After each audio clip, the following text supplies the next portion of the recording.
केबे तो कहूनी मैडम मो कहला बेलू गोटे दिन ढमे नदेले कि आप दीपतल अंधार हो जाए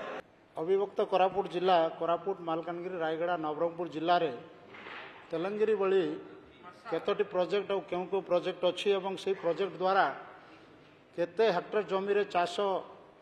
लोक मैंने पाउछंती एवं केते परिमाण चाष को जलसेचन सुविधा करने को योजना रही एवं से भली नवरंगपुर जिले में टूरी गुंटाट एवं नवरंगपुर इरिगेशन प्रोजेक्ट नाम रे दुईटी जो प्रोजेक्ट कार्य आरंभ होगा कथा तार वर्तमान स्थिति कौन एवं या द्वारा केते टंका खर्च करा जिवो एवं आमर से अंचल चाषी मानू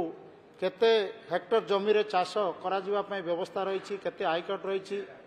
माननीय मंत्री महोदय जनइबा सांगे सांगे एवं नवरंगपुर जिलार भास्कल टूरी कुनिठाट इंद्रावती यही सब नदी मानकरे छोट छोट बैरेज करिबा पय निष्पत्ति नेबे कि एवं आमर जो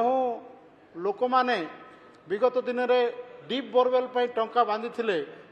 20,000 टंका 10,000 टंका लेखाएं से डीप बोरवेल जाक केबे सुधा कार्य आरंभ करा जिवो माननीय मंत्री जनइबे कि ता सहित मैडम आमर जो बस रखु सर मैडम टिके गोटे केबे तो कहूनी मैडम मो कहला बेलू गोटे दिन ढमे नदेले कि आप दीपतल अंधार हो जाए प्रश्न जल जीवन दीपतल अंधार हो जाए तो पाखरे रही जाए मैडम घर प्रश्न आमर मोर डाबुआ निर्वाचन मंडल डाबुगाँ एवं आमर कोसागुमुंडा एवं पापड़ाहांडी ठारे केउ प्रकल्प द्वारा पानी जलसेचन जोगाई देवाई व्यवस्था करा जायछि एवं पीवा पानी जल ही जीवन मैडम धन्यवाद माननीय मंत्री मान्यवर मैडम स्पीकर मु मान्यवर विधायक रांधारी भाई को गोटे निश्चित भाव में कंसर्न नवरंगपुर जिला जो अच्छी मु स्वीकार करुँची हाउस रे जे 30टा जिला भितर सबुठ रोएस्ट इरिगेशन पोटेंशियल जो कौटी अच्छी सेटा है नवरंगपुर जिला एवं नवरंगपुर जिला को केमिति आमे टोटल इरिगेशन पोटेंशियल क्रिएटेड मु देखुली नवरंगपुर जिलार मात्र 18% अच्छी एवं आगामी दिन में तांकर जो कंसर्न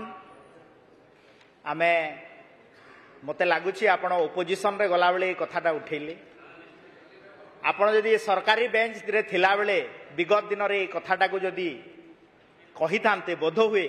ये प्रॉब्लमटा निश्चित भाव में सॉर्ट आउट होता एवं आपण कहिले आमे ताकू विचार को नेबू एवं माननीय मुख्यमंत्री मध्य कंसर्न अछंती से मध्य डिपार्टमेंट को निर्देश देइछंती नवरंगपुर जिल्ला रे केमिति इरिगेशन पोटेंशियल को बढ़ा जाय पारिबो।